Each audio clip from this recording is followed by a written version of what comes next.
కాకినాడ జిల్లా పిఠాపురంలో బాల్ వివాహ్ ముక్త్ భారత్ పై సమావేశం నిర్వహించారు। ఈ సమావేశంలో 12వ అదనపు జిల్లా జడ్జి శ్రీహరి మాట్లాడుతూ బాల వివాహ రహిత భారతదేశముగా తీర్చిదిద్దాలనే లక్ష్యంతో 100 రోజుల కార్యాచరణ ప్రణాళిక ఏర్పాటు చేసినట్లు తెలిపారు। సంబంధిత శాఖలు స్వచ్ఛంద సంస్థల సమన్వయంతో ప్రతి గ్రామంలో అవగాహన కార్యక్రమాలు నిర్వహించాలని సూచించారు।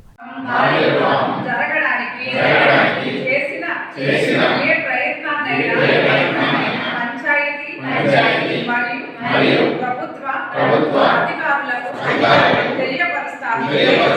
బాలల విద్య మరియు భద్రత కోసం నా గళాన్ని వినిపిస్తాను మరియు బాల్య వివాహ రహిత ఆంధ్రప్రదేశ్ సాకారానికి మద్దతు ఇస్తాను।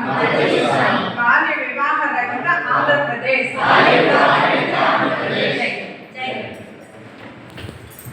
మీరందరికీ చూసుకొని